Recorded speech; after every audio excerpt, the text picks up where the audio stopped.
main কামখিনি এইখিনি আছে মোৰ এটা বেলেগ এটা আৰু এটা কিবা আছে আমাৰ এই পাৰ্টত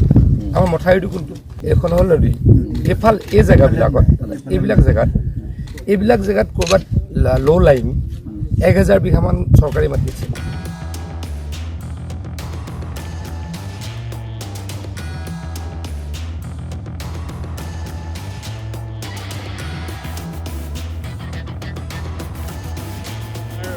সকলোৰে সপোনৰ কলংখন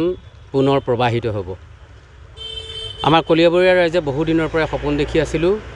কলিয়াবৰ কলংখন উজ্জীৱিত হওক বা প্ৰবাহিত হওক কলংখন জি উঠিব লাগে আমাৰ এইটো এটা সপোন আছিল 2020 চনত সেই সময়ৰ মাননীয় জলসম্পদ মন্ত্ৰী শ্ৰীযুত কেশৱ মহন্ত ডাঙৰীয়াই এই কলং বুৱতী কৰাৰ যি সপোন আমাক দেখুৱাইছিল সেই সপোন পৰিপূৰ্ণ হ'বলৈ গৈ আছে 1972 চন আৰু 1972 চনৰ পিছত 2017 চন এই দীঘলীয়া প্ৰক্ৰিয়াৰ মাজত দুবাৰকৈ বানপানী হৈ কলংখন মাজে মাজে চাফা কৰে কিন্তু তাৰ পিছতে কলংখন পুনৰ মৰি থাকে মেটেকাৰে ভৰি পৰে ওচৰৰ গাঁওসমূহত মহ দাহৰ উৎপাত হয় আৰু মৃত কলংখন সন্মুখত লৈ আমি সদায় দুখিত কিন্তু এতিয়া পৰৱৰ্তী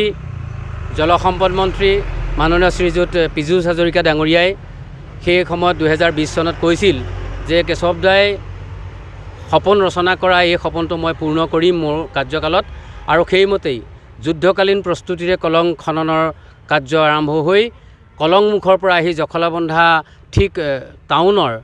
শইকীয়া চুবুৰীৰ সন্মুখভাগৰ কলঙত এতিয়া কলিকতাৰ পৰা অহা ড্ৰেজাৰখনে কলঙৰ বুকু খান্দি থকা আমি প্ৰত্যক্ষ কৰিছোঁ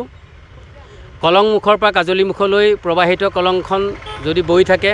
তেতিয়াহ'লে আমাৰ মনবিলাকো নাচি উঠিব আৰু আমাৰ পিছৰ প্ৰজন্মই কমচে কম এখন স্বাভাৱিকভাৱে বৈ থকা কলঙৰ বুকুত সাঁতুৰি নাদুৰি ডাঙৰ হ'ব আমিও ডাঙৰ হৈছিলোঁ এইখন কলঙতে সাঁতুৰি নাদুৰি আৰু এই কলংখনৰ লৈ পেলাই প্ৰয়াত সাবিত্ৰী বৰগোহাঁই বাইদেউ প্ৰয়াত অতুল গোস্বামী ছাৰ গৌৰী খাউন ডাঙৰীয়া তেখেতসকলে এই কলংখন জীয়াই উঠোৱাৰ কাৰণে কলংখনৰ মথাউৰি কাটি কলংখনক প্ৰবাহিত কৰিবৰ কাৰণে এটা সময়ত গণ আন্দোলন গঢ়ি তুলিছিলে প্ৰয়াত গৌৰী খাউনদেৱে আৰু তেখেত এতিয়া ইহ সংসাৰত নাই তেখেতৰ সপোন এয়া পূৰ্ণ হ'বলৈ গৈ আছে আমি অতিশয় সুখী আৰু অসম চৰকাৰ